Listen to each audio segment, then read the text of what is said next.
a word of how the present session is going to go. I'm going to start to be in conversation with our, I guess you could say, opening speaker, Kate Gordon, and then we will shift to a panel where she will elicit the comments and the responses from the participants. Just a word about Kate Gordon. I thought Kate was a uniquely qualified speaker because she has been on both sides of it. And Kate is, well, I would say, first of all, she's a climate expert who's done all kinds of things in the climate tech and policy area. She also teaches at Berkeley, but she was most recently a senior advisor to the Secretary of Energy. And then when the elections went the way they did, she came back to California and took over California Forward, which is a leading sustainability local statewide NGO. So she has insights about government and many, many years of experience. And I'm going to be in conversation with her. And then we will, after about 15, 20 minutes, bring on the panel. So thank you all for coming, and let's get started. I didn't put them out yet. Give me yours. Here you go. You can have, I can have mine. Thank you. So as I said, Oh, you need one of those. yeah. So as I said, Kate, your situation is somewhat unique. And what I wanted to just ask is, first of all, how much does civil society, from your experience, actually influence decision makers in the climate space? Is it the so-called fly that moves the elephant, or is that metaphor a little exaggerated? First of all, thank you for having me. It's great to see folks. I'm excited for the conversation now and after this. I mean, I think it moves government a lot. I mean, one of the things about being, before I was a senior advisor to Secretary Granholm, I was in the Newsom administration here in California as the head of his Office of Planning and Research and his senior climate advisor. And one thing that I really realized, coming out of the think tank space and into those jobs, I realized how little time policymakers have to do anything. I mean, they're constantly fire drills, constantly dealing with, you know, in California, I came in just after the 2018 fires. I was in, then COVID hit. I mean, it was just a lot of things. And so we really relied on the think tank world, the universities, to do the research, to be able to be slightly longer term thinkers, and then to sort of synopsize to us sort of, here's what we're learning. And I think that's particularly true in climate, just because the climate space is so dependent on climate data and long-term projections. And those are not something that most governments, frankly, have very much time to do. I mean, there's a reason why government calls in outside experts to do that stuff. So would you say, looking back at your time at the Department of Energy in Washington, was there any information perhaps that civil society could or should have brought to your attention? And are NGOs looking at the right kind of issues in general in the climate space in terms of things that are relevant to push the policy agenda forward? Yeah, that's a great question. Being in the Department of Energy was a great place to be doing this work because it was very project focused and very implementation focused. And the infrastructure bill that passed, and then obviously the Inflation Reduction Act, gave us a huge amount of money to be that, which was really helpful. I will just be honest and say the White House was sort of chaotic on climate. I mean, there were so many different people doing so many pieces of it. There was sort of a set of people that came in from a very much an international diplomacy standpoint. Like, how do we get to 1.5? What's our nationally determined contribution?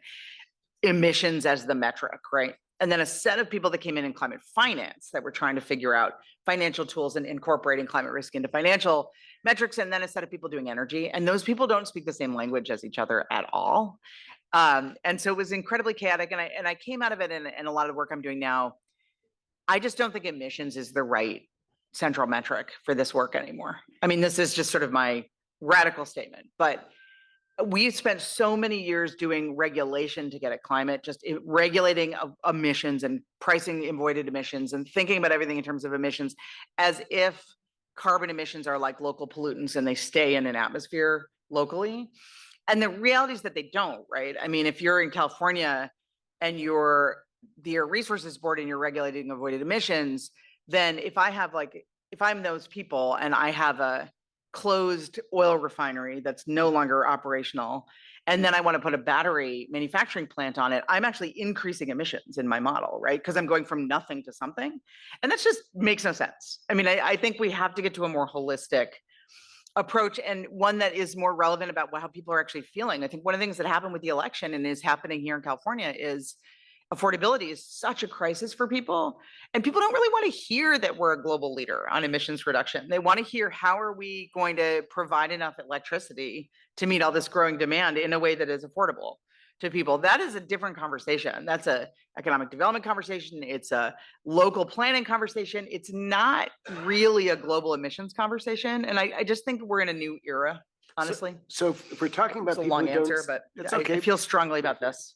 So if we're talking about people who don't always speak the same language, Yeah. adaptation and mitigation advocates often Yeah. are working in parallel but never communicate. So I want to take this sort of question about civil society's role into the adaptation or the climate resilience space as we Yeah. are here. Is there a different kind of role that you would expect? And to what extent should climate advocates be, or climate resilience advocates be, focusing on the central government versus state and local on resilience? Yeah, resilience is really tricky because it has such a time scale problem. So politically, it doesn't make sense for anyone to focus on resilience, honestly. I'm much more likely to be elected if a bunch of pictures are taken of me walking around a disaster site than I am if I spend $1 billion today to avert $10 billion tomorrow of spending. It's just politically extraordinarily hard to get support for resilience. And it's hard when you're in government to be able to have the time and the focus to spend on it. It's critically important. I mean, one of the things that I've spent a lot of time doing, and we're now working on at my organization, is sort of the back end side of it. It's like, how do you incorporate risk and resilience into budgeting, into the way bills are scored, into the way that we do budgets? And I think that's really important to your question. It's in some ways easier to do that the higher level the government is, just because local government is so reactive by definition. I mean, if you're local government in Los Angeles, you have to be dealing with fire recovery and rebuild. If you're state government, you have a little more room to be thinking about how that fits into a larger state budget, how it fits into a larger state planning context. If you're federal government, you have even more room to think about your own resilience in the context of like geopolitics, right? And global climate impacts across the whole country. So I think fundamentally it kind of has to be done at higher levels. That's really tricky right now in the United States, obviously, but California is a huge government. So there is opportunity. But look, we're facing a huge budget. We're facing a budget deficit in California in large part because of the fires. I mean, this is not surprising. We're going to keep having impacts. They're going to keep happening. They're going to keep hitting the budget. And we're still not hearing from the Department of Finance here that they need to start incorporating that into long-term budget projections. That feels like something that has to change. Well, to what extent, now that you've sort of scaled down from the federal efforts to the state arena, to what extent do you feel the budgetary, statutory, other constraints, even though California obviously is the national leader and has enormous resources, to what extent do you feel a little bit straitjacketed by trying to move your agenda? Oh, for sure. I mean, I think what we are doing California Forward, what I've always done is like systems change, long-term planning, long-term economic development. And that's always hard. And it's particularly hard when there's a political overlay, which there is right now. We have a governor near the end of his term. We have a complicated federal situation. We have a huge budget deficit. Of course, it makes it harder, which is partly, but makes it harder. But also, I've gotten some of the most interesting sort of structural change done in policy in my career during deficit years than I have any other year, just because if you have a budget surplus, everyone's fighting over the money, and that just becomes the conversation. It's a food fight over the money. If you're in a deficit, you actually have a little bit of space to say, how can we do things better? So long as that thing doesn't have a cost. So it's an interesting moment to say, like, how do we set up some structures that are better coordinated at the state level without a cost? How do we think about maybe creating a fund at our pension funds that's an impact fund on resilience? It wouldn't be a cost because it's just a shifting of resources. So I think it's a moment to be really tactical, to think about like, what kind of structures can we put in place that later on we can fill with money, but right now is sort of a moment to talk about them, structural reform. So let's talk about civil society here in California, in the United States in general. When I was chair of the Israeli umbrella organization for NGOs, I used to describe my job as being a shepherd for flies, because there are all these wonderful organizations. There's a lot of them. There's 140. My question is, do you think that there are too many people competing for resources in the civil society space, too many NGOs, Yes. and there would be a room for consolidation and just maybe that whole dynamic of how the 100%.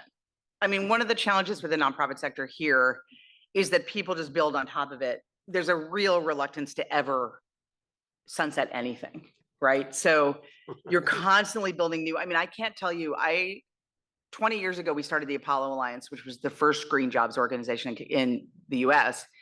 And we folded, we ended up merging with the Blue Green Alliance. Like, we decided that the universe needed a set of things around a set of bills. At the time, it was the Waxman-Markey cap and trade bill. And we merged, right? It's very unusual to do that. For the most part, and I'm saying this because today, I mean, I was just talking to someone, there's like 10 green jobs organizations, and they're all doing the same pieces of the same things. And I do think that we need to be much better at finding our unique value add in general. And I think that's true for NGOs. I think it's true for government departments. I think it's true for everybody. We tend to just put thing on top of thing on top of thing, regulation on top of regulation on top of regulation, policy on top of policy on top of policy. If I am not a fan of what's happening at the federal government and of the Doge Elon Musk approach, but I do think it's interesting to say, how could we be doing things better? How could we actually take this as a moment to say, let's step back, let's articulate our goals, and let's really do the work to figure out who's doing the best work in the space, because there's not enough money. Look, I mean, philanthropy is not going to have enough money to cover everybody. And government, you all know in this room really well, local and state government will be spending more and more and more and more every year on disasters and recovery. That's just a fact. And so there's going to be less money for civil society. There will be less. And I think we have to be really cognizant of that. And we've tried really hard at California Forward when I took it over to do that. We did a very kind of hard tactical exercise of, where do we see gaps in California in the work we're trying to do? Where are there people doing really good work we can partner with? Where don't we have to build our own thing to compete? Because I think everyone just needs to reckon with that. So I want to stay on that theme and ask you, looking as you have over the years at different successful national initiatives and particularly local ones, what should be the climate resilience priorities here in the state of California? In other words, what should you all be pushing local governments or state governments to do to make this state more resilient? Yeah, I mean, we'll be talking about this on the panel too, and people have great ideas on it. I mean, I think probably the most important thing to my mind is finding funding sources that are more durable for resilience work. Right now we passed a climate bond that has money for resilience, but it's, not enough money. I mean, it's $10 billion bond. There isn't a clear place in state government that funds resilience, actually. There's, increasingly money going to disaster response, right? And there's some wildfire mitigation money, and the bond is adding some money, but we don't have sort of a durable place to do planning and spending around resilience. And I think we need to start thinking about what that is. Bonds are probably not going to cut it over the long term. We have to start thinking about other sources. I'm really interested in a couple of things I'll just throw out there. I'm really interested in, we have a cap and trade system right now that puts a value on an avoided ton of emissions. Could we put a value on a removed ton of emissions and use that as a way to pay for land-based carbon removal and land-based resilient solutions? That would be interesting. We regulate the insurance industry. The insurance industry currently doesn't spend any of its significant funding on resilience to reduce its own risk.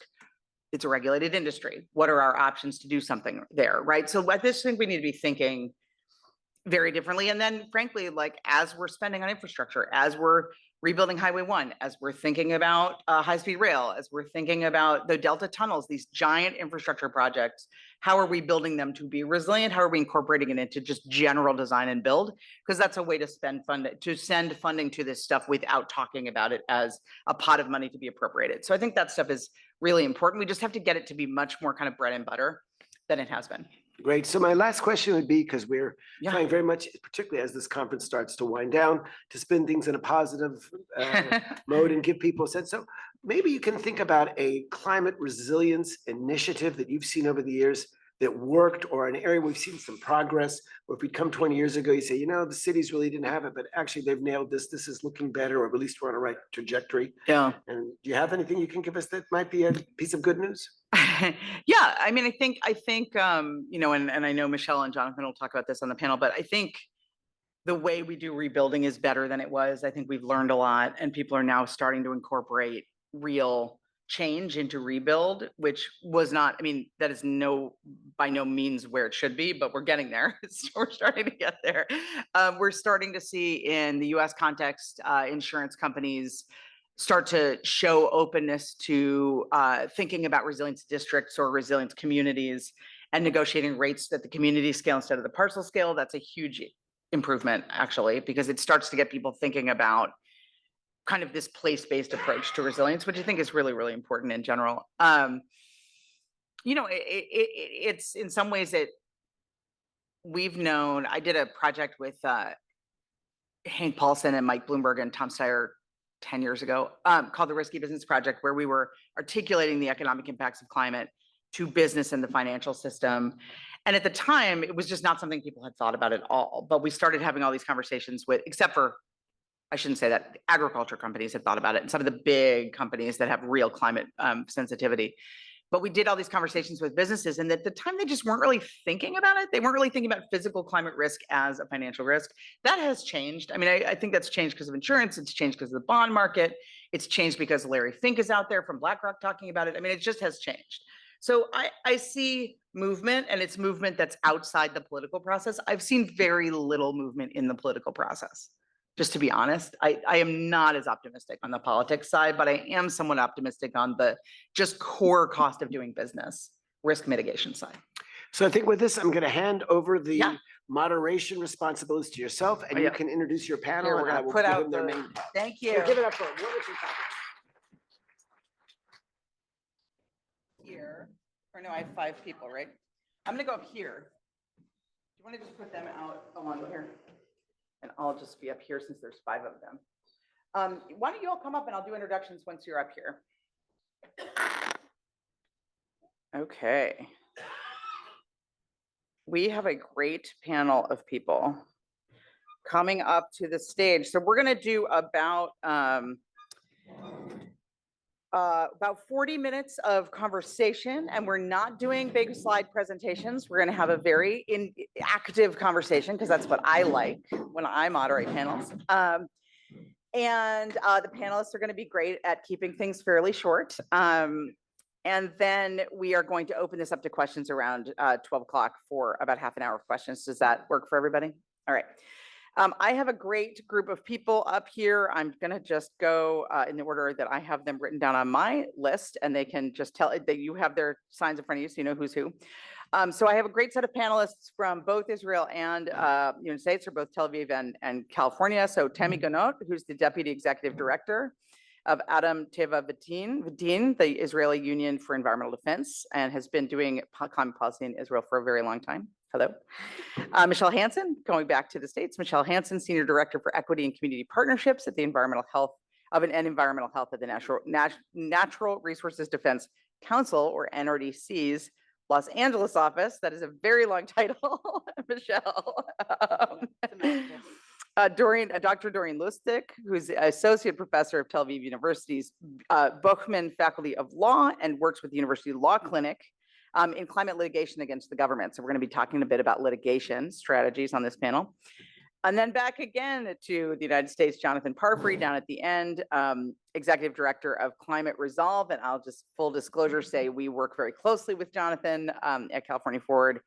And then Shira Zchout, who's a senior staffer for Aclima, which is an Israeli NGO working with municipalities to support them in the area of climate adaptation resilience. And so we have a really good mix of people. We have sort of law and theory and active local action and really different contexts, but I'm anticipating a lot of similar experiences. So I'm going to just go down the line here and ask everybody to just do a little bit of an opener, and it'll give you a chance to say a little more about what you're doing.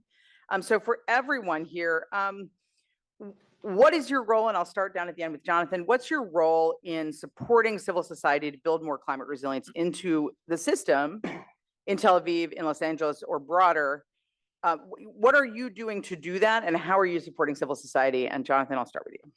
Thank you so much, Kate. And you can tell from Kate Gordon what a superstar she is. So thank you for everything you do, Kate. We have not yet opened our Tel Aviv office. We haven't received that invitation just yet, but we would consider it. Soon. Yes, thank you. We're located in Los Angeles, in downtown LA.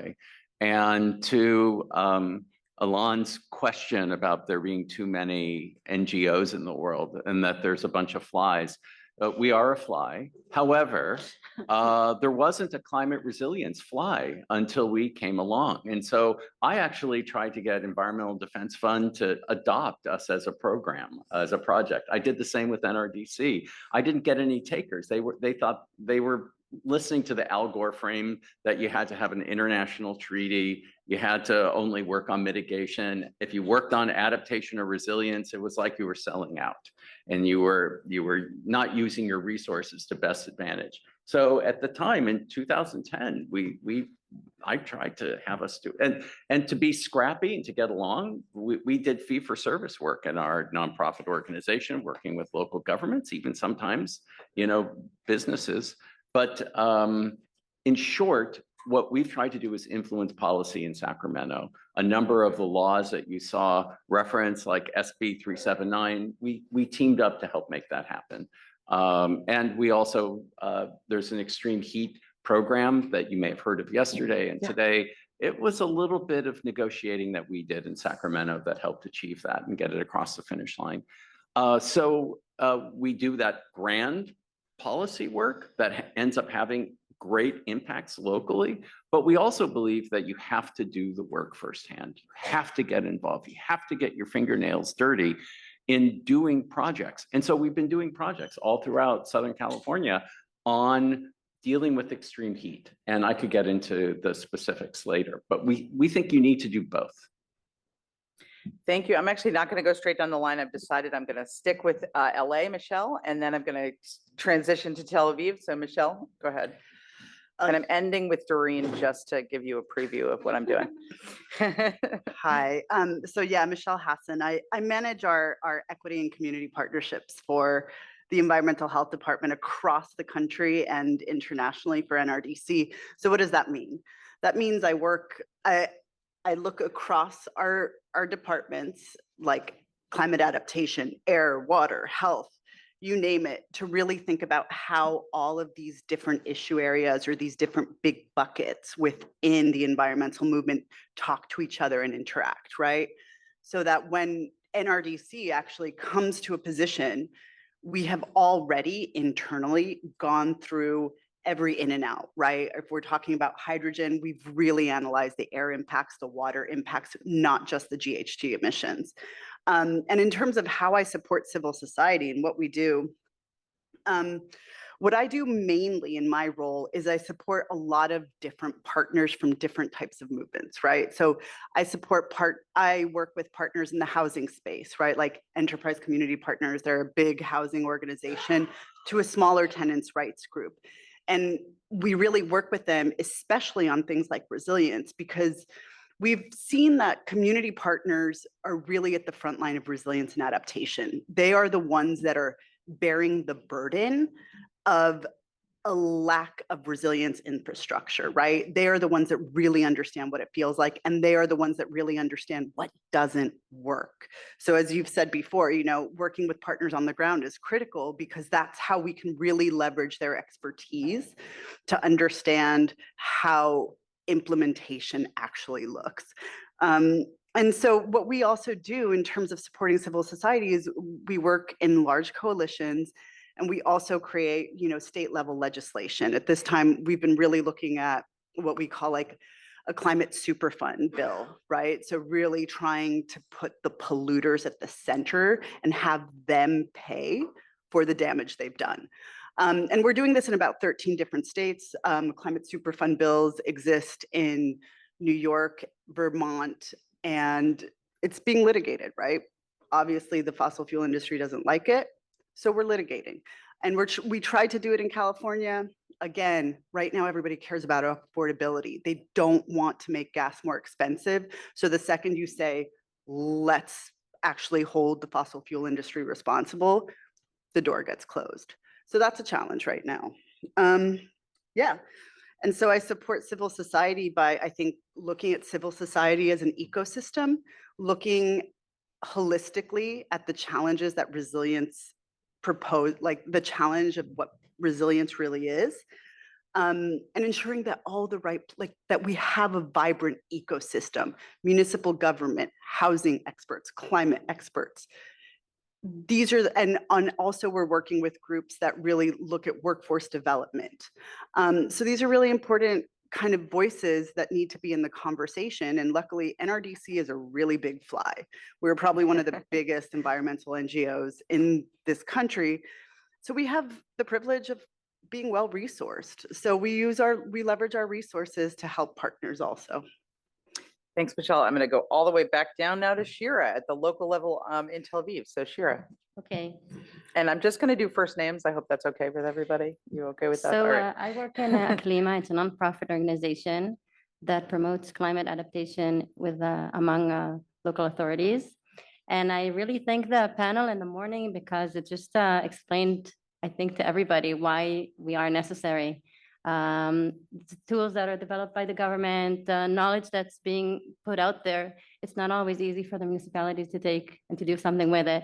We've seen a hand representative of the environmental protection ministry talking about how reviewing the municipal plans that the government is funding. So right now we have 70% out of 70 municipalities that have plans and 30 more. That's out of 259 municipalities, but it is more, but it includes the big cities, so it's more than half of the population. And still, what's next? Are these plans implemented?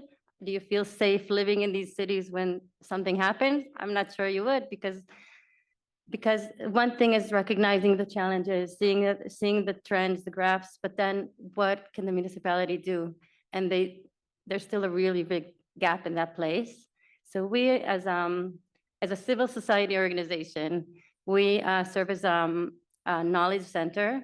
We try to, we believe in that our method is that how we work is that if you provide the right knowledge that's processed in the right way, that can move forward, that the people, the professionals in the municipalities can take the step forward and do the work. So we try to give examples, we give tools, we have different areas that we provide the knowledge, that we provide the information. And we're pretty much new. We're only working a year now, and we're already seeing impacts, and we're becoming the go-to organization for many professionals. So we have different methods of providing the information. Some are broad knowledge, some are platforms that we have cooperation with different municipalities. For example, the Doerr, which is a platform for mapping all the programs. And in that way, municipalities can learn from one another different methods for dealing with a subject. And so that's one method. And also the government can follow up the plans and see the trends and see how it can take a step forward. There's a lot to learn from that.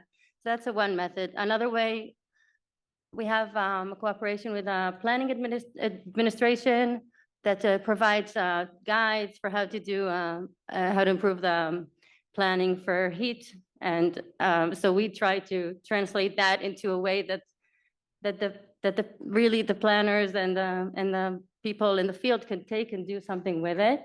So I guess we could say that we process information the best way that could be managed in the public. And still, municipalities, they don't have the person, they don't always have the position, the paid. Basically, in order to implement a plan, you have to have someone that's involved. It it can't be just, you know, a lot of times it's the person that cares about it mostly, and it's on their shoulders, and they go along offices, but that's not sustainable for the long run. And it has to be something that's recognized by the government, and that they should provide these resources for the municipalities to go forward. I would like to give a thanks to Dr. Orly Ronen, who's here. I'll explain why. She's the one who recognized the need for creating this nonprofit, because she's been involved in many of those plans, and she's seen how the municipalities recognize the need to do the work and to really, first of all, now they have a plan, but what's next? So Orly, thank you so much for that, and we really appreciate that, and we see on the ground that these things matter and that we're making an influence. Thanks so much, Shira. I'm going to go to Tammy. We're moving up from some really good comments about the local level and local impacts, community impacts. Move up a little bit, Tammy, to you, and then Doreen, I'm going to ask you a question and then pivot off that. So go ahead, Tammy. Fantastic. Thank you. I feel so privileged being part of this panel. Really, I am. And of this whole conference. Thank you, Alon, for that. It's really been fascinating. And I think that the panel discussing the relation between civil society and what's actually happening in municipalities and the states and, well, in the US in the federal level, in Israel on the national level, it's a very, very important issue, and it's an issue that's been developing over the years and taking new forms, and it's fascinating.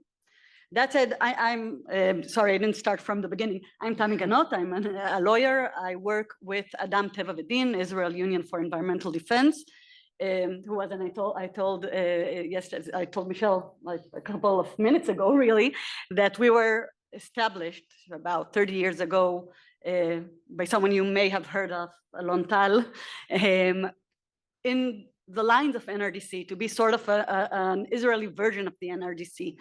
And we have been working, and we do work with legal and scientific, economic planning capacity to promote environmental justice and better environmental governance on all levels. And our theory of change is really almost out of fashion these days, because we believe in the rule of law. And we believe that laws and regulations are the backbone of almost everything that is actually happening on the ground.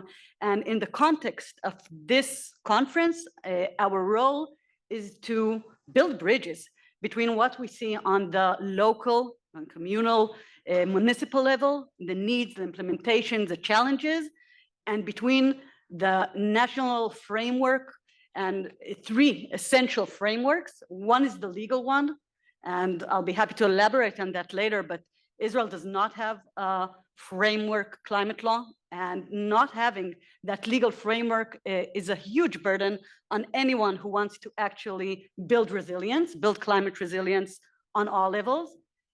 A second issue is the institutional one, the planning one, right? The planning administration. Yes, they do have guides and sort of soft statements, but there aren't any mandatory demands in the planning administration that can help build the basis for sound, resilient planning to take into account climate impacts on plans and plans impacts on the climate. So it's both mitigation and adaptation and resilience in general. And the final one, again, on which I would love to elaborate later, and Kate, you've actually mentioned it, is a financial one. And yesterday, when Hen spoke, we learned about the funding that the ministry, the environmental ministry in Israel is giving to plans in municipal levels. And it's amazing and it's very important, but it's hardly enough, because what we need is the treasury to step up. We need the financial regulators to join in the party, because if they're not in it, then we have a big problem of financial risks that are not mitigated, guarantees that are not given. There's a huge gap between, when we talk about the financial aspect, between who needs to put in the money, the out-of-pocket money, which is a lot of the time either entrepreneurs or municipalities, and who benefits, because many of the externalities are actually strongest on the national level, like better health, better water system, better air. There are a lot of times the natural, and of course, when we talk about climate, it's on the international level. So I think there is a lot to do in the financial regulation area, and this is also one of our focal areas, and I'd love to talk more about this later. I love the frameworks, actually. I think we're going to keep coming back to those. So that is a great way to think about this, that legal, institutional, or planning and financial frameworks. Doreen, I put you last because you're really up a level thinking about this in terms of long timescales and also globally in some ways. So say a little bit about what you're doing, and then I'm going to follow up with a bit of a question for you. Okay, thank you. So I think first I wanted to address maybe the ways in which I kind of connect with civil society activities and your question as well. So in the law faculty in Tel Aviv University, we have an environmental justice clinic that's led by Eran Sin and Amnon Karen. And we were thinking about how to join the kind of tsunami of climate change litigation, whether we can actually petition the Israeli Supreme Court in the name of present and future generations. And of course, this has raised a really prominent question, both in our country and in many other domestic jurisdictions. How do you convince courts that climate change is really a constitutional concern or something that they have to intervene in? Isn't that something that has to do with the future? Should courts intervene and protect rights that haven't yet been violated? So from a comparative perspective, the short answer is yes.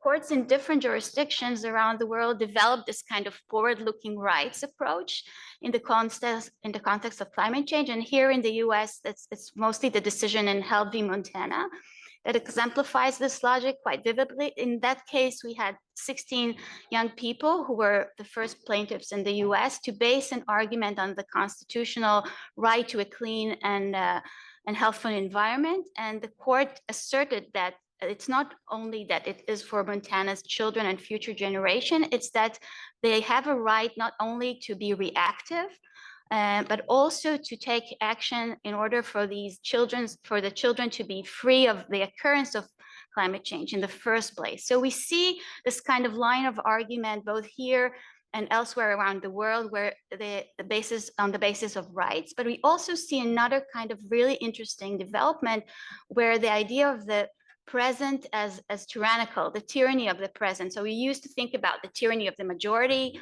mostly in law, but here we see mostly in Europe the idea that actually the present is kind of benefiting or even taking hold of the earth in ways that would kind of not allow similar freedoms from the future. So in the European Court of Human Rights, the Clement-Signorinen case, we saw this idea that the nonprofit organization, the civil society movement, is actually given a legal standing on behalf of future generation, and that kind of granting them that standing conveys the idea that they represent the future and the future that doesn't have a voice and should have a voice. So climate change in these kind of contexts has been developed as a forward-looking argument. But in our case, we were, and I'll be short in my answer, but in our case, we were wondering, because as you may know, our courts are very much under siege these days. And as in other countries, we've experienced a very severe democratic crises. And so how could we actually frame this not only as a forward-looking concern, but as a present-looking concern? And so one way to do so was to actually argue that we actually already experience climate change in many ways, and it is a present concern. And the other argument that we developed, and that's kind of where I was trying to contribute something to the picture, is to try to think about how the future in and of itself is a concern of the present. So as you know, Israel or constitutional law has this idea of human dignity as its kind of focal point.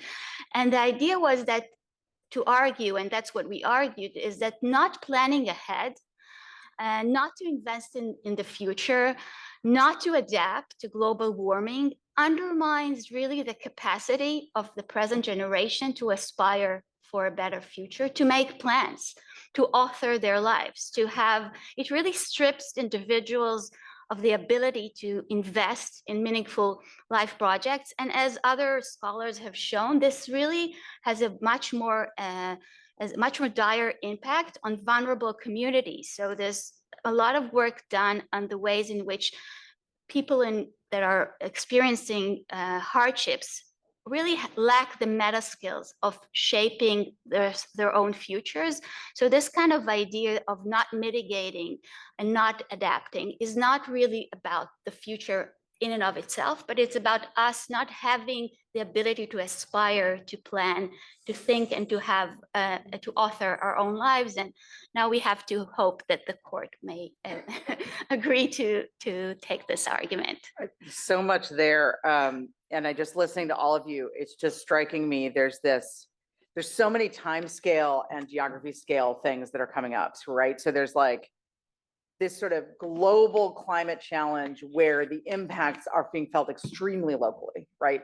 Which is a scale challenge. There's the urgency of recovery that Shira and Jonathan and Michele talked about, but there's also this need for long-term planning, right? So there's this urgent need now and this human need, and then a long-term planning. And then you just talked about, Doreen, there's this the present reality and then the need to plan for the future. And it strikes me just thinking about those legal frameworks that you brought up earlier, Tammy, that this is really interesting. Doreen talked about using the legal framework to try to get at some of this stuff, right? To try to get at this present and future question, bringing suit on behalf of future generations. You all talked about, and people have used legal frameworks, obviously, to go after the polluters, right? To go after those who are creating the problem. You've also talked about a lot about planning, and all of you brought up finances. Doreen, you sort of got to part of the question I was going to ask you, so I'll open it up to everybody. But you can start since you're thinking about future generations. How do we deal with this timescale issue? This feels really, really hard in terms of dealing with resilience, where you're talking about impacts to the future and impacts that are broadly shared. You mentioned this, but you're trying to figure out how to get political systems and financial systems and legal systems to account for that in a present reality. Talk a little bit about how you're using cases to do that, but I'd love to open it up to others. Like, how are you managing that? How are you managing that politically? How are you using civil society to manage that? How are you addressing the time scale and the geography scale issues? Because they're so significant. So Doreen, you can start, but then others jump in. Okay, great. So in most jurisdictions, what we see courts are doing are conceiving of this issue as a trade-off issue.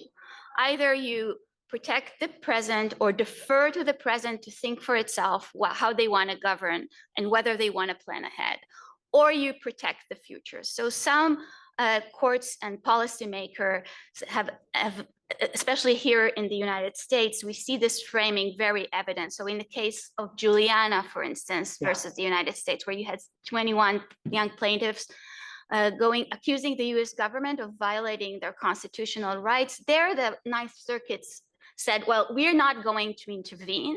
The reasoning was this is the purview of the contemporary. The present political branches are the ones to decide how to plan ahead, whether to plan ahead, what kind of path they want to take.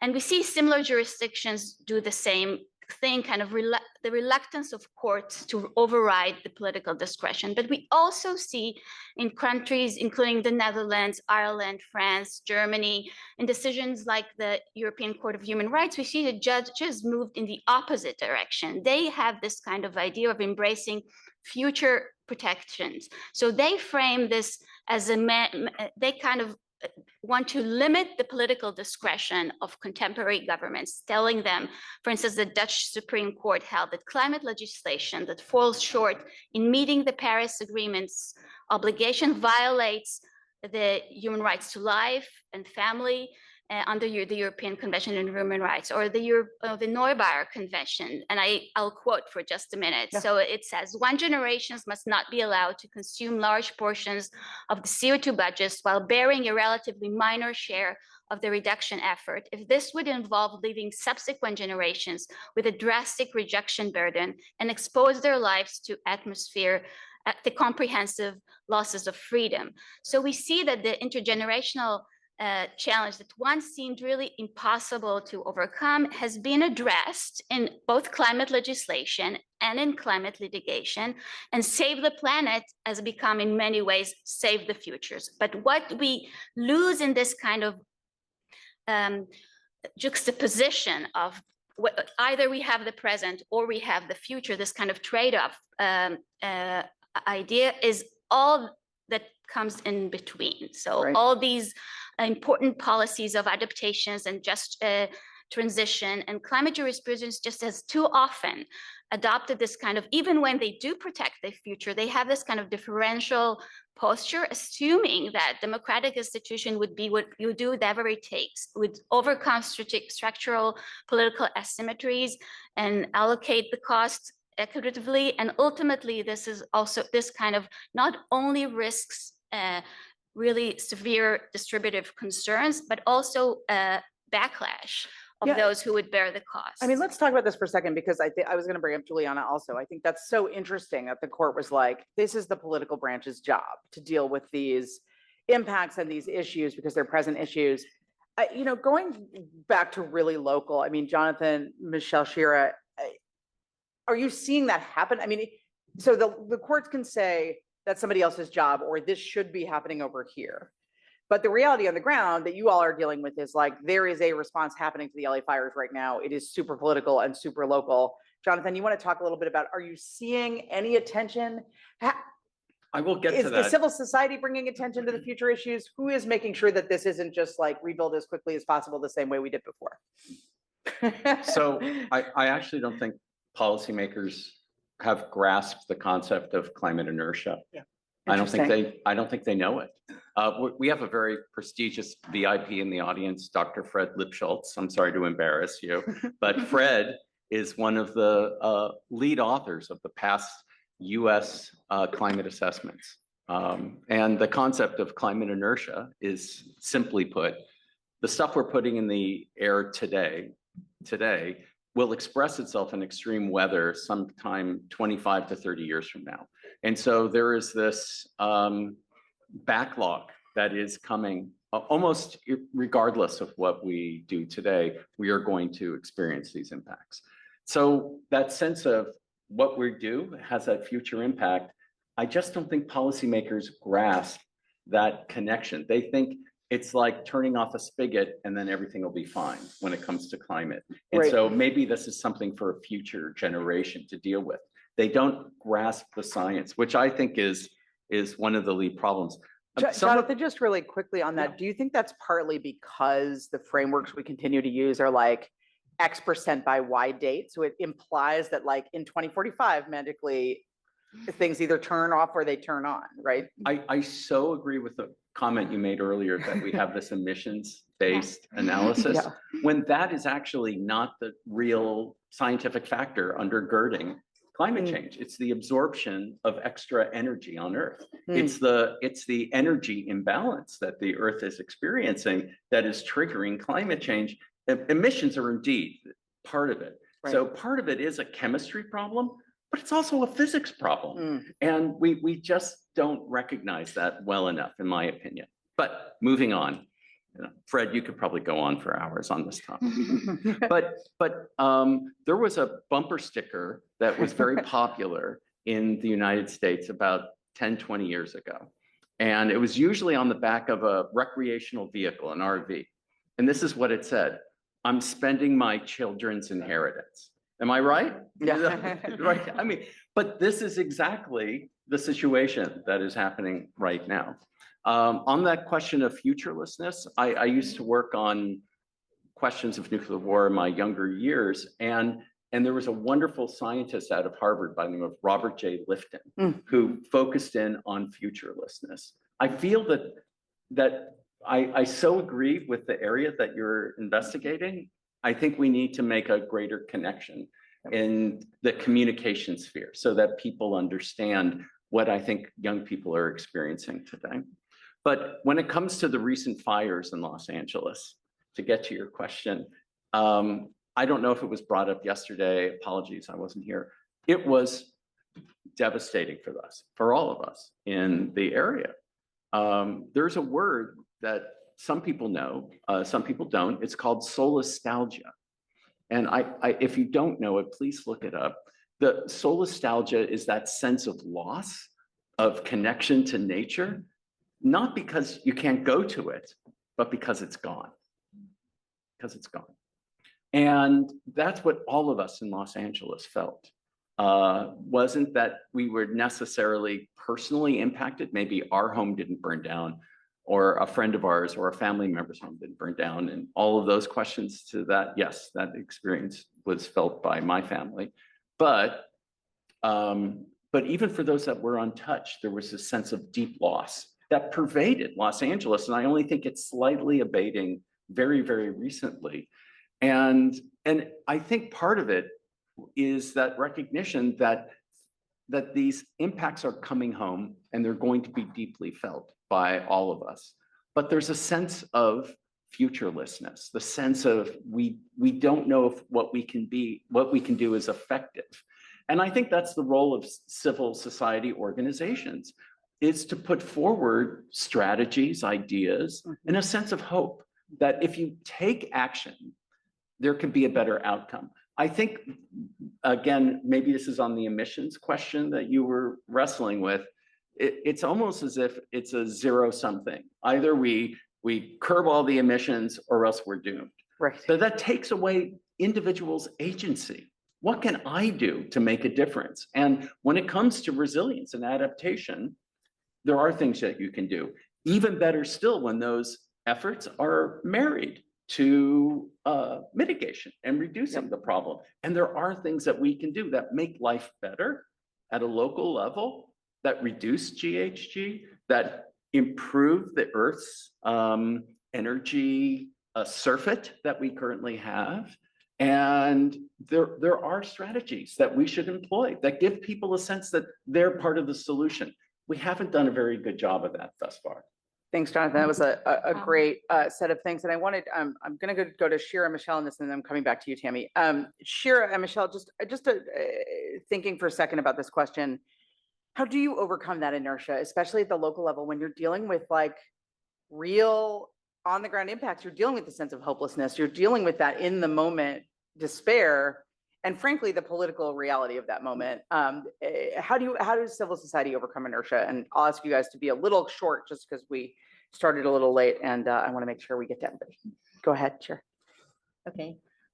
So really taking off Jonathan and the conversation before, I think when you look at the mic just a little closer. when we look Shira, at the thank you. municipalities, I think a lot of what the work that we need to do is to translate to their mindset and what they're looking at and what their daily basis tasks are and their mission. So if you look at the politicians on the local level, they're here for service for the community. They need to provide safe homes, all these education, these services. And if you translate those, I think it becomes into a very practical approach where it's not only that they can act and that they need to act in order to provide these services for the future and provide better quality of life for their residents. So it's really up to the practical. It's not even their choice. It's like that's their goal. That's why they're elected on the local level. Did you provide me shade on the street when I take my kids to the school, or am I going to be safe in the next rainstorm? Is my car going to be flooded? Is my home going to be, like, these things are really active. So, and it becomes into a very practical and approach that there is a list of things that you need to do, that you can and need to do on the local level. Thank you. That's really bringing it to people personally. It's a great point. Go ahead, Michele, on this question. Yeah, I also think, it's the political will, and that's really challenging because we do not have, I think, as a movement, we don't have good answers to the affordability question. We don't have good answers to what's happening now in other contexts, right? Because the truth is, these types of things are pitted against each other. And in a city like Los Angeles, civil society has an extremely important role to actually drive the plan forward, because the municipality right now is really looking at different things. They're looking at the housing crisis, and they're detaching it from our actual fire recovery. So it's really about civil society showing up and reminding politicians why they got elected and what their responsibility is. And it works, right? In Los Angeles, they were about to cut our climate emergency mobilization office, and it was civil society that came out and pushed the city government to actually keep it. So those are the things that I think we can do, but also we really have to get more agile at our economic analysis, our legal analysis. And in the United States, we really need to think about permitting reform, and we need to think about different approaches that are innovative and creative, because we have to start being more agile. And I think pushing our politicians to be more agile is challenging, because they only care about right now. They only care about being able to say, I made the price of gas $4 instead of $5. Yeah. And so I think it's about, as Shira and Jonathan said, it's about giving people something to actually do, because you feel so helpless with climate change, right? You feel helpless because the fossil fuel industry told you it's about what you do. It's about your choices, personal responsibility. The carbon footprint is the product of the fossil fuel industry, right? So people feel helpless. And so you need to really think about, like, what are the things that they can actually do? And I think for us at NRDC, we really wanted to engage on the fire because we live in LA. Like, we saw whole neighborhoods in our city disappear overnight. And the fact that, the city wasn't responding, it was so chaotic the days after the fire, but we all got together. I started to see civil society actually start to coalesce. And Jonathan's on the Blue Ribbon Commission. So much of civil society, academia is showing up when municipalities really don't have the bandwidth to do what they need to do. Thanks, Michele. I love just some of the things you really pointed to in terms of the role of civil society. So Jonathan also said, creating that vision, incredibly important. What are people planning toward? Because you can feel very hopeless and feel very in the moment. Thinking about the future, articulating a vision for the future. I love what you said about accountability for those making decisions in the moment. And then, and Shira said something about this too, about really putting forward solutions, strategies, particularly strategies around agility. You said something, and Tammy, I'm going to tee off this for you. You can answer whatever you want, but something I'd love to hear you talk about is land use, because I know you think about this a lot. How do we think about, some of the decisions that we're making in the present for the future are planning decisions, right? That was one of the framework things you laid out. It's critically important. Michele just made the point, it's very, very top of mind here in California, which is like, there's a housing crisis, there's an affordability crisis, everyone's worried about it. So there's an impetus politically to just build a whole bunch of housing in the cheapest places to build the housing, which in large part of California are also places that you need to do other things with to be more resilient.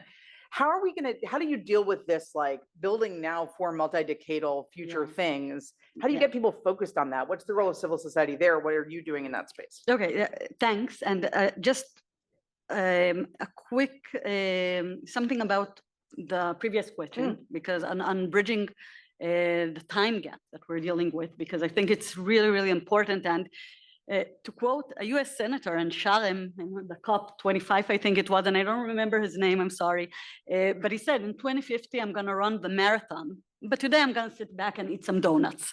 And I thought that was so strong. The message there was so strong.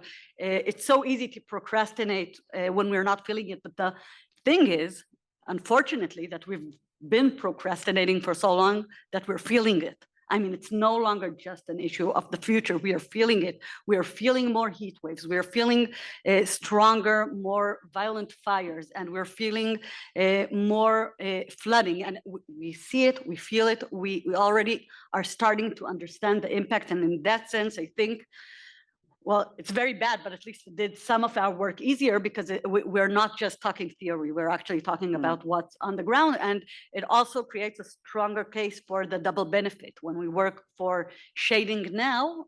And we are having currently a beautiful collaboration with Tel Aviv on bylaws for shading that can also be scalable as model bylaws for shading in the city, but so it's not only giving an answer to a current problem, but it's also looking forward and creating more walkable cities. That creates, of course, also in some sense mitigation.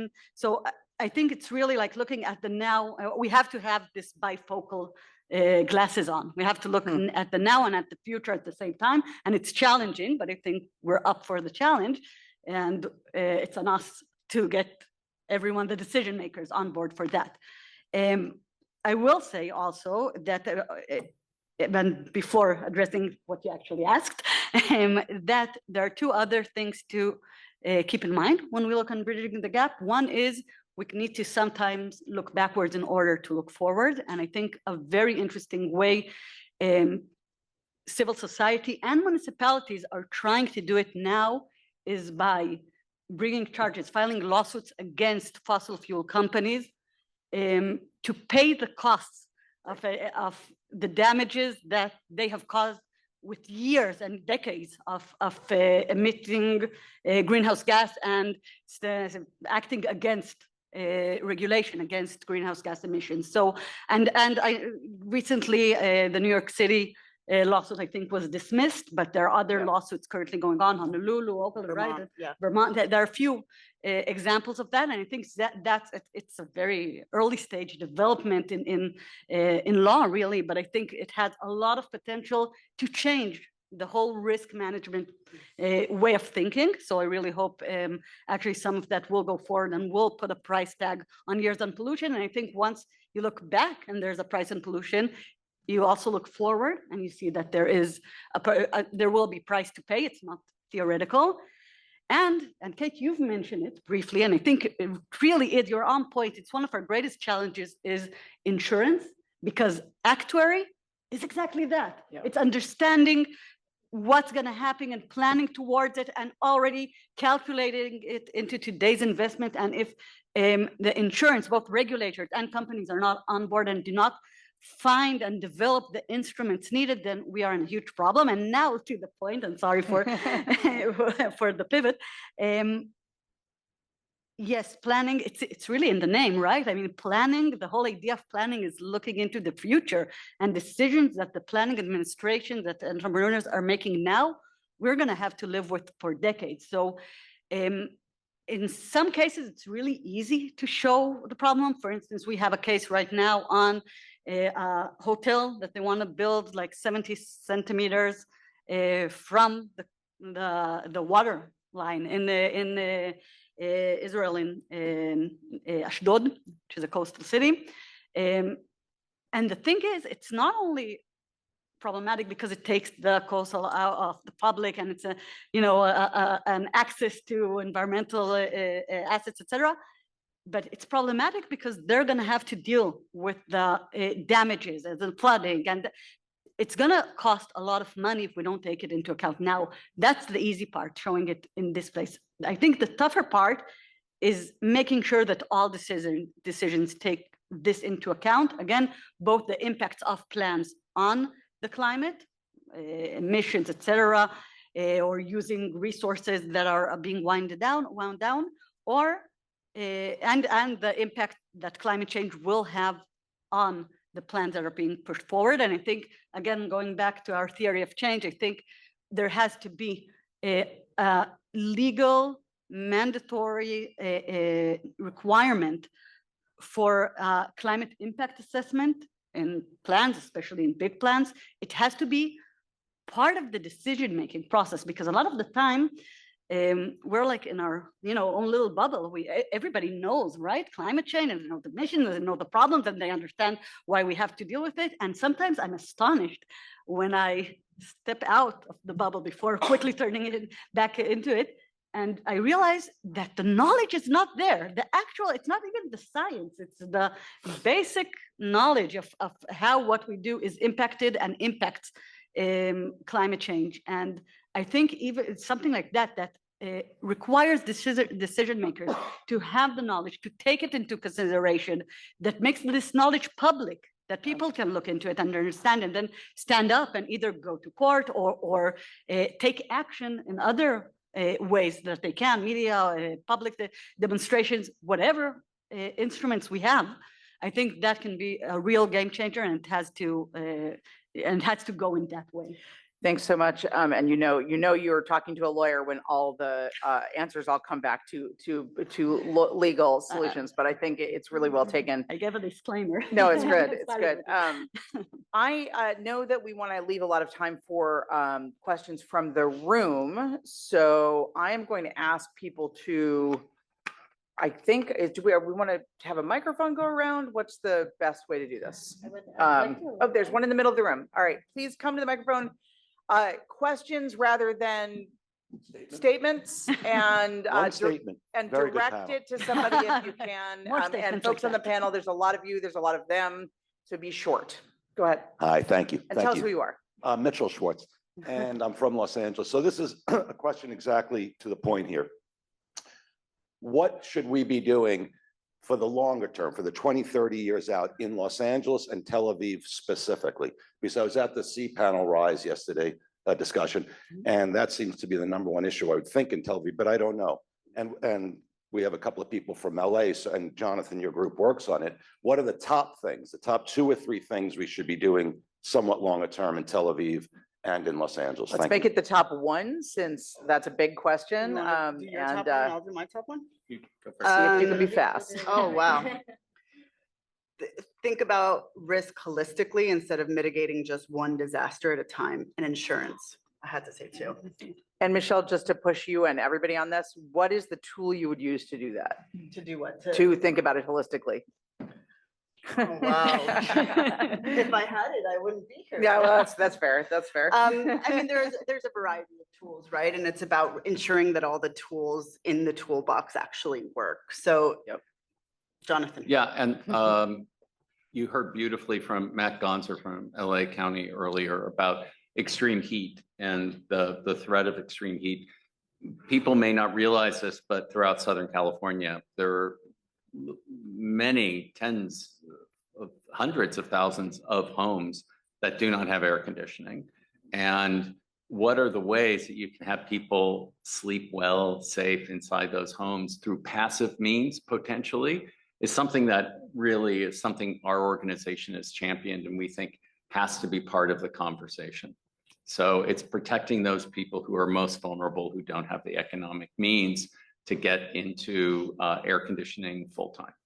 Excellent. Others want to give your thing. What's the thing we need to do? The thing. So I'll just mention that Tel Aviv is way over progressed than any other city in Israel when it comes to climate change adaptation. When we look at Israel generally, there's 2 topics that are high up there. So one is heat, addressing the rising heat.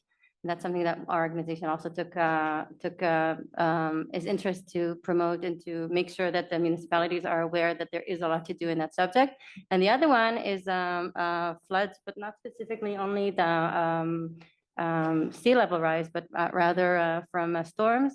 And there is a lot to do, and the municipalities are starting to be aware, and there's different government agencies that are involved in that. But it does require a lot of funding and resources. So I'll just elaborate one thing that I think that's really relevant for all these is seeing how you can create opportunity. Because if you put all of the municipal departments together, one solution could be also for different challenges, and you can also gain opportunity for funding and for getting these things forward. So it's a lot about cooperation and interdepartmental work. And multi-values for each solution. Either of you want to give anything on this one? Well, actually, like everyone, I think almost said, heat islands, of course, is a major issue, and the Climate Resilience Center, really shelters are also a big issue. I'm going to say that I actually think one of the most important thing forward-thinking, strong city like Tel Aviv could do was to step up on the national level and work to create the national frameworks needed. I mean, they have a lot of impact politically, and I think they could be a game changer if they actually not only strove to do good and to set an example, but to actually create a change that goes far beyond the city, working with adjacent municipalities, but also pushing forward for a climate law. I'm sorry, I said login, but yeah, for a climate law, for the frameworks needed in planning and financial structure, et cetera. So I think they're very important on that, and I hope, and I'm sure they will rise to the occasion. Thanks for that. And Doreen, it's striking me that all the things everyone just said require a lot of money, which is partly where the lawsuits come in to create funds. So I don't know if you want to say anything else, and then we'll go to the next person. Thank you. All right, questions, and target them to people, because I'm not going to let everybody answer again. We're going to be targeted. Cool. Well, first, yeah, thank you so much. This was a fantastic panel. I guess I'm going to target this towards just people who do litigation. In the housing space, one of the things that we talk about a lot in America is the ways in which like environmental review laws like CEQA are often sort of weaponized to stop development of Which is the high density California housing, Environmental green Quality and green infrastructure. And so I'm curious if people have ideas, or if there's a way at the same time. So we need these laws, of course, they're there for a reason. But is there a way that we can sort of find the middle path that the world's supposed to have those laws, but also use them the way that they should be used, in the way that do not impede green development? And I think that's a great question. And maybe to say it another way too is, we developed a bunch of laws to stop harms from building things, and now we need to build a bunch of things to stop harms from climate change. How do we reconcile those things? How do we move forward with regulation? Michele, you work on this a lot. Yeah, in NRDC. NRDC loves CEQA, but we also love building housing and ensuring that everybody in Los Angeles has a safe and healthy home. Permitting reform. I mean, we really do have to face it. Like, CEQA is an incredible tool and it does protect communities, but there's some things that are common sense. And we as a movement, I've said this before, we have to think about different regulatory approaches. Are there incentives that we can think of that don't have to be legal frameworks? Because sometimes it's the legal frameworks that hold us to the past, right? So I think we have to think about common sense reform, incentivize, and defend the good. Can I just also address from Israel point of view, because we've also been accused of standing in the way of development, and in Israel, the permitting, the planning process is horrible. It takes years to actually build a house, and some people have addressed it over the past couple of days. It really is very problematic, and people are looking for someone to blame, and the easy ones to blame are environmental organizations. When you look at the facts, very, very little plans were actually stopped, unfortunately, by environmental organizations. So it's easy to blame, but it's not. It doesn't relate to the facts of the matter. Nobody cares about facts anymore, but that's the actual truth. In Israel, what we see is, in order to try to deal with the crisis, a real crisis of a housing crisis, instead of putting more manpower and more resources to allow things to move faster, they are actually building counter planning committees. So the committees that go around all the planning needs, et cetera, and then put the environmental side and public aside and just plan them. And we actually had a very heated argument about it once in Parliament, where someone who was leading this reform said, I don't care how they get out of it, because we said they can't get out. We don't have the transportation infrastructure for people to actually get out of their house and get to work. And I don't care how they get out. All I want is 4 walls. And as far as I'm concerned, they can sleep there in their sack and nothing else. I don't care about anything else. And I think that understanding that we're not just building like sheds, we are building environments where people are going to live, play, prosper, work. I think that's very, very crucial. And I think in order to overcome that, we need resources. I think one of the challenges and one of the things that maybe we haven't managed to do so far as civil society is to bring to the table good enough alternatives, things that will actually work and move it forward. So that's a challenge that we're still dealing with. Thanks for that. And actually, Doreen, I wanted to take this up a level, and then I'll go to the next question. But the work you're doing and have been involved in bringing suits against these oil and gas companies, there is an argument out there in the business community that that's creating a whole new set of litigation risk to do business. How do you deal with that? I mean, that concern, the concern that that will increase, prices, that it'll lead to unaffordability, that it's contributing to this challenge. Like, how are you dealing with that question?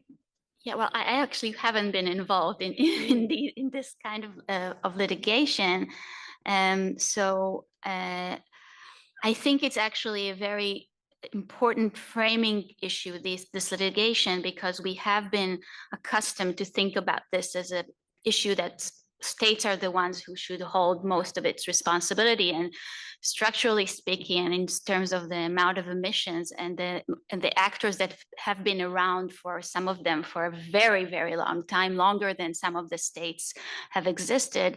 So I think it's actually very important to have companies as to litigate against companies, and it's extremely important. If I can contribute something in terms of how to think about this differently. So I think I can offer 3 points.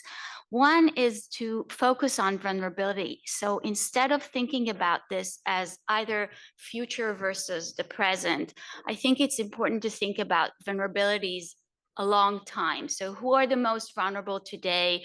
Who are the ones who are going to be most vulnerable tomorrow? And they are the ones we actually want to protect, because actually the most affluent amongst us need less of our assistance in kind of adapting or becoming resilient. It's the most vulnerable communities a lot across time that would require further. And another issue is that this has been framed, I think, here in the States and elsewhere, as if protecting the future, planning for the future is anti-democratic in the sense that it goes against what the public currently needs, which is housing, affordability, et cetera. So I think we need to think about how this actually could be framed as a democratic concern. So using different frameworks, we need to think about how this is a present concern of contemporary citizens who go to vote. And when they vote for something that has to do with climate resilience, adaptation, and mitigation, they think about it as voting for themselves, of their own housing and affordability. And the last point is that some scholars have thought about this as a polycrisis. And I think it's really an important way to think about this, because thinking about climate change in isolation and not thinking about it as part and parcel of the democratic decline crisis and the inequality crisis. So we have these 3 huge major crises that many countries around the world are now experiencing at the same time.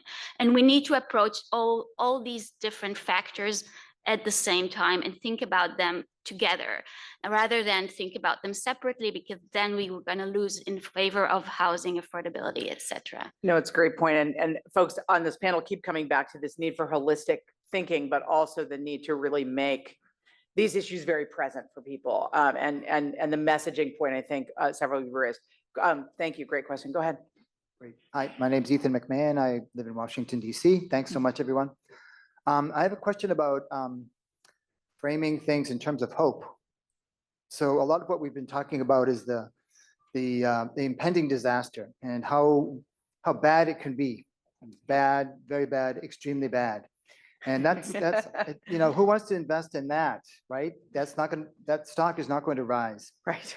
And we can't actually solve it within a single politician's term of office. So what instead if we flipped it and said, we all want a better future. And one way to get that better future for your kids, for your grandkids, for our community's kids, is to take some action and make sure that they have fewer days that are very, very hot, that they don't have to deal with floods, that they, whatever, all these kinds of things. So my question is, with that prologue to Jonathan and to Shira, just how can we frame things in terms of hope, in terms of the future, so that we have something positive to go for? Great question. Where's the hope, Jonathan? So thank you for that, because you're exactly right.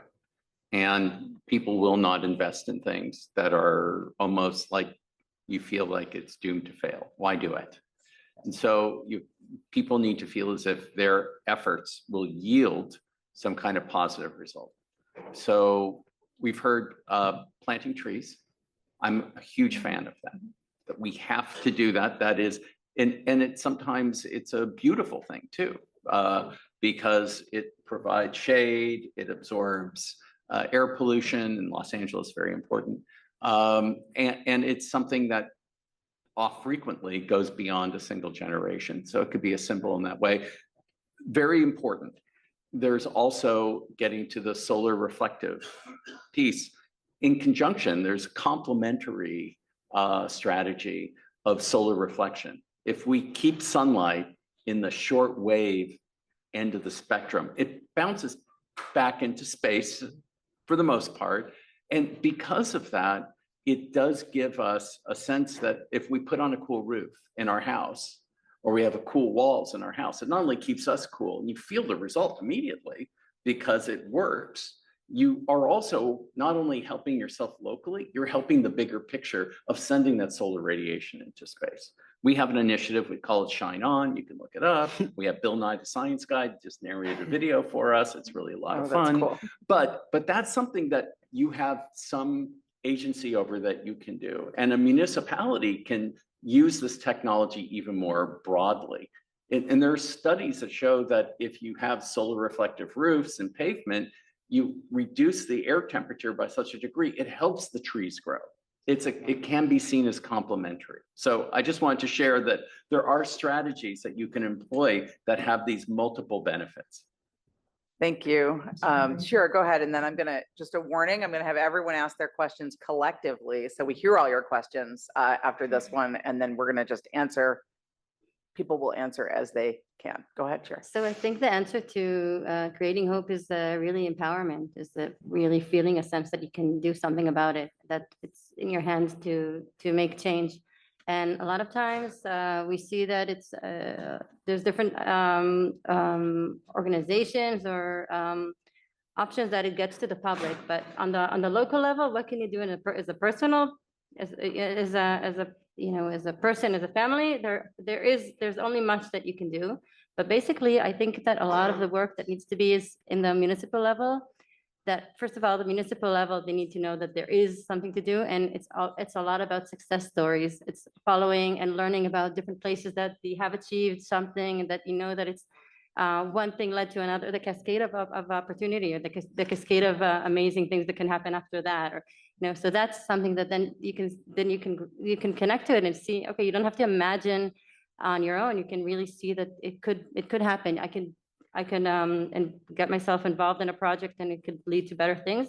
And another thing is public involvement, that municipalities have to talk with their people, with their community, and make sure that they're hearing them, that they know that they're involved, that they know their needs, because then the solutions that will come, the community is involved, and it's empowered, and it belongs to them. And I think the sense of belonging is what we need for a better future. Thanks so much, Shira. I'm just going to ask those who are standing, just ask your question briefly. I want to do all of them at once, and then we'll have the panel kind of do a final response that collectively gets to those questions. Brief. I'll try to keep it brief. So I've been working in the public sector for 15 years, mostly as a sort of down in the trenches regulator. Nothing in my job expectations said anything about engaging with civil society. Yeah, a lot of engaging with NRDC, but I mean more like the neighborhood groups, local 501c3s, the people who fish at a particular park. It's easy for the staff level at state or local government to say, well, Office of Sustainability does that, or Office of Environmental Justice, they've got that, and you lose a lot by sort of ignoring that. How can we better bake in sort of like the expectation to engage with civil society at that more local level, at the staff level in state and local government? That is a great question. All right, next question. We're holding that in our heads. That's a really good question. I think my question is kind of related, and also related to the hope question. For me, a piece of being hopeful is being part of organizations, civil society organizations. And so the question maybe is like for Michele or others, like the question of the big flies and the little flies. Like I personally was involved with Fossil Free California, which just lost their funding and is probably closing. So there's a large group of people, teachers, students, union members, who feel lost at sea, like where's my home, where am I going to be involved? So how do we make sure that if there are needs to coalesce or whatever, that we don't lose those people and that we keep making sure that there's a home. That is related. Great question. Thank you. Go ahead. So here in Palo Alto, they're trying to solve the affordable housing problem by having, huge stacks of studio apartments. And the idea that people are going to go and live there for their whole lives and raise families, whatever, it doesn't seem like that's the way to build community. Given that both in Los Angeles and in Israel, you're having this issue of that there's a cultural difference of how people see their homes and how they think their houses should be laid out. Is there anything happening in terms of reinvention in the face of these climate challenges, how people might see them differently? Because if you have a multi-generational family living there, your expectations and what you need to have happen are different. So is that something that has been considered in any of your work? That's a great question. These are all such good questions. All right, last one, and then we're going to have folks do a little bit of a round robin. I'll restate all of them. Thank you. It was a great panel. And I just wanted to ask follow-up Ethan question. Where do you draw the line as a civil society between framing the things in terms of hope and also reflecting the truth to the public of how severe the climate situation actually is, while governmental authorities have their interest not to do so. Great. All right, here's what we have, and then I'm just going to go down the line. This is your final statement on everything, folks. First, we got these very similar questions in a way about how do we strengthen the role of civil society, partly through making it more of something people engage with, not just at the sort of political leader level, but at the staff level. How do we also make sure that those in civil society and those who are volunteers or just activists are still able to do their work given threats to funding? How do we make sure we don't lose those amazing people? We had a great question about, I would sort of phrase the housing question as, how are we thinking about building things toward this reality, toward the reality of changing population, toward the reality of a changing climate? Like, how are we thinking about planning differently? And then where's the line between hope and truth? No, they're not oppositional, but great questions. You guys have a very, very short 1.5 minutes to answer any or all. Jonathan, you start. Thanks, Kate. If I were in your shoes and you were here from Israel and there's a question about Los Angeles, I would want to know one takeaway, huge fact. And I would like to share that fact with you. And we would hope that the government agencies would be professional and technically adept, and no matter who's in charge, they're going to continue forward with excellent plans and projects. That is not the case. So we have wonderful people at agencies, don't get me wrong, they're great, but leadership is so important. So we have Matt here from LA County. Supervisor Lindsay Horvath and her predecessor Sheila Kuehl, who stood up this office, have been incredible advocates and have made that office happen, period. If there wasn't a Sheila Kuehl and there wasn't a Lindsay Horvath, there would not be that office. So it's that, and at the city of LA, I served on Karen Bass's transition team. I'm one of her biggest supporters. She is not good on climate change, period. Period. In fact, it's a climate event that has tarnished her reputation as a leader, these wildfires. So I wanted to talk truth to you guys about the importance of leadership. Mr. Garcetti was very good on this.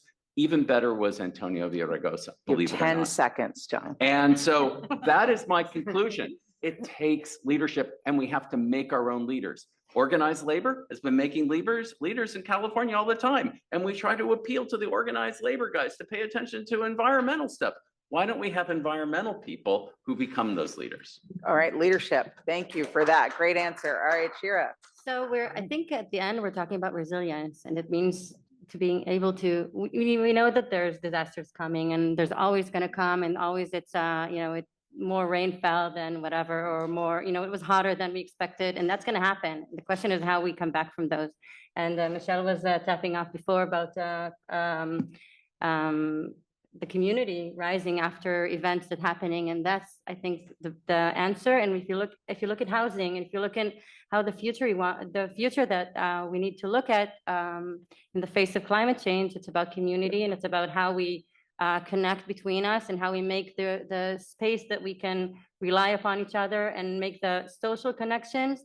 And the municipality can only do what it can, and when they look at infrastructure or the physical surroundings, but it can do a lot about supporting the public, awareness, connecting between people, bringing people together, and working on the social structure. And definitely that's civil society's role, and it's resilience. Thank you, Shira. And it's also a way to talk about hope and truth at the same time, is talk about resilience. I love that. Go ahead, Doreen.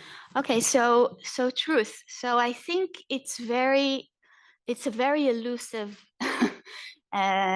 question, because to some extent one could say that when litigators came before courts and come before courts today and tell them, if you're not going to intervene now, our right to life, the most basic right, our right to health is violated. So it's an existential crisis. They convey all that by saying so. But actually, when they say so, they also ask courts to protect the most minimal rights, right? The whole idea of having a full life in a full-scale manner, aspire for prosperity and something else rather than mere survival, is actually absent from that argument. And what's also absent from that argument is who is going to bear the cost of protecting the right to life of the future. So we have this kind of idea that actually conveys the crises and in its most severe sense, but at the same time conflates and marginalizes those who are going to suffer from it now, and what we are actually going to lose most, which is actually a meaningful life if we're not going to do much more. So I think actually framing these things truthfully is actually what we are all doing, is what we're trying to do. So, and I hope we're doing it okay, and we should probably do it better. Perfect. And we know we're keeping you from lunch, and Alon has a quick announcement before lunch. So I'm going to keep pushing you all to be concise. Go ahead. Not only concise, but I'm also not going to say law this time, because there's nothing hopeful about law, right? But I will say this. We've heard yesterday, those of you who were here, about the connection between suicide and hot days. And whoever has read a bit of recent psychology research knows also the connection between loneliness and depression, the lack of hope and depression, or the impact of hope to avoid depression, and of course, climate anxiety. So we're talking about a real problem, and I appreciate you bringing it up in the questions. And I think one of our most important missions in life is to also bring a sense, and you've said it, Jonathan, of agency.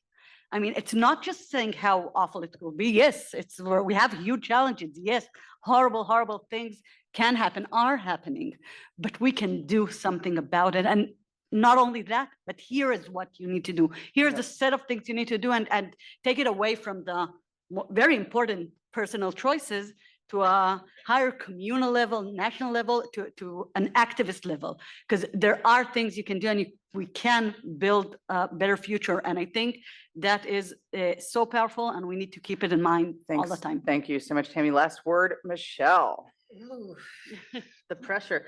Yeah, I'll say that, after the LA fires, what truly gave me hope was how civil society came together and really coalesced, and we were all one city. And I think that that's really the crux of it, right? We have to stop thinking about individual organizations and really elevate the collective need to do this, right? In LA, it was about helping our city.